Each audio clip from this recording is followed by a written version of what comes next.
So there's a former FBI agent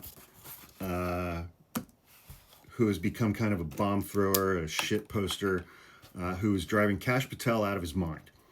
That agent's name is Kyle Seraphin, and he, of course, has a podcast.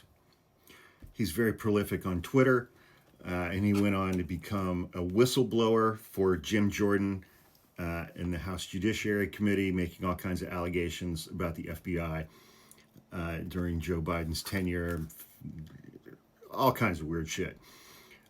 So Will Sommer, excellent columnist for the Bulwark, wrote an article about this guy today.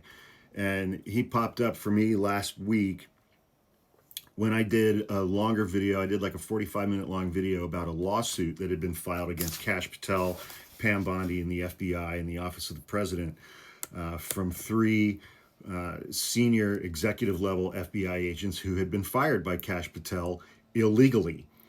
Mr. Seraphin was mentioned a few times in that complaint, and so I was very happy to see Will Sommer from the Bulwark do an article about Mr. Seraphin today, September 25th. Everybody should go follow the Bulwark on TikTok. I'll tag them below, and everybody should go subscribe to the Bulwark as well, an invaluable website during these times of trials and tribulations. The article is entitled, "Meet the Ex-FBI Podcaster Driving Kash Patel Nuts." He's conservative, he's brash, and he's tormenting the FBI director. It's this first part was stuff that I covered in that longer video that I did about the lawsuit. In April, Kash Patel and Dan Bongino promoted an FBI agent named Jensen to head the prestigious Washington field office. Almost immediately, they started getting heat in social media posts because Jensen was instrumental in the FBI's investigations related to January 6th and the insurrectionists. And no voice on the right was louder than ex-FBI agent turned conservative podcaster Kyle Seraphin. In his steady stream of social media posts, Seraphin dogged Patel's management of the Bureau, including Jensen's promotion. It apparently has irritated Kash Patel to no end. That part I like. Patel, according to Jensen, the promoted FBI agent who investigated January 6th, Patel suggested that Agent Jensen sue Kyle Seraphin for defamation and even recommended some lawyers for him. In Jensen's telling, Patel said a defamation lawsuit would remove some pressure that was on Patel because Patel and Bongino didn't do their homework before they promoted this guy. He declined to file a defamation lawsuit against Seraphin. He told Patel that he was unconcerned with the viewpoints of online personalities. Those revelations about the... So Will Sommer actually got to speak with Kyle Seraphin for this article, and apparently Will Sommer informed him for the first time, or he learned from the lawsuit, that Kash Patel had told Agent Jensen to sue Kyle Seraphin. He thought that was kind of a bitch move and undergirded Kash Patel's incompetence and just general bumblingness.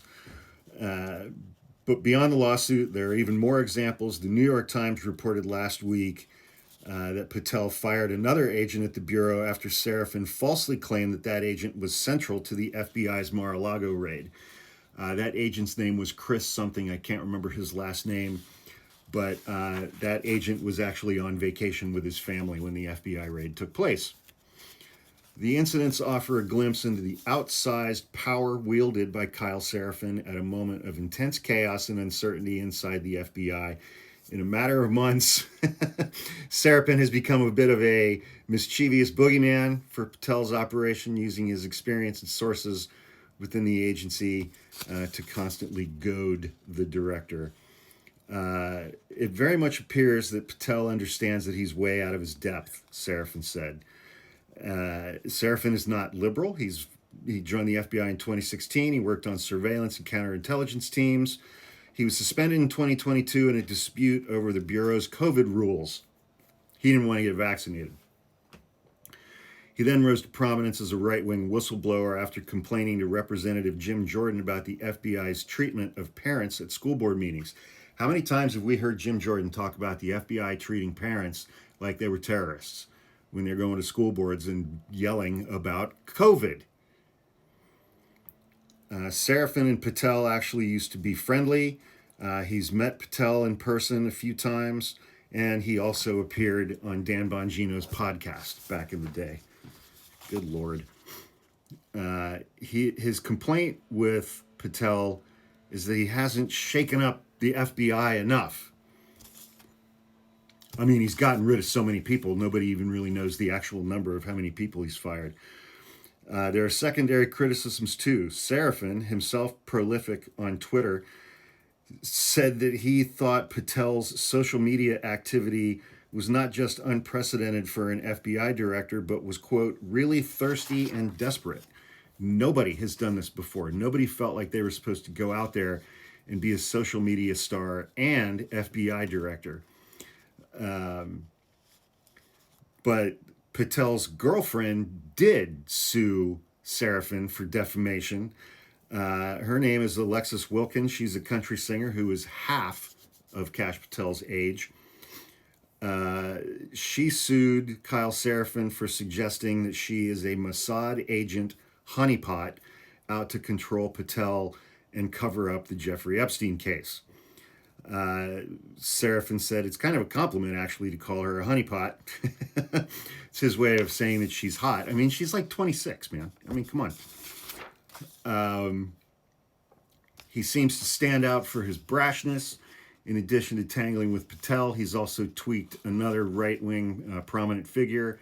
In this past July, he was deposed in an undercover right-wing video operative James O'Keefe's legal battle with O'Keefe's former Project Veritas nonprofit after Seraphin posted leaked lewd messages between O'Keefe and his girlfriend, a star of the Netflix reality show Selling the OC. That's weird. I thought James O'Keefe was gay, but you know, learn something new every day.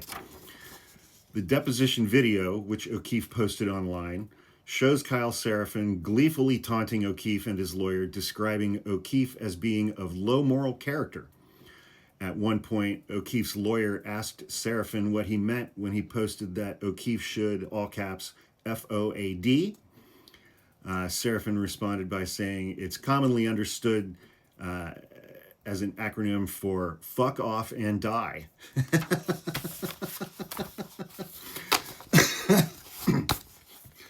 You know, it's like every time you get overlap, I mean, the guy was suspended from the FBI because he's an anti-vaxxer, COVID hoaxer, and did a whistleblower thing with Jim Jordan, saying that the FBI was targeting parents at school board meetings for pushing the COVID hoax or something. I don't know what, man. But he's going after Kash Patel, and he's severely irritated James O'Keefe. So, you know, even a broken clock is right twice a day or something like that. But as always, go follow the Bulwark.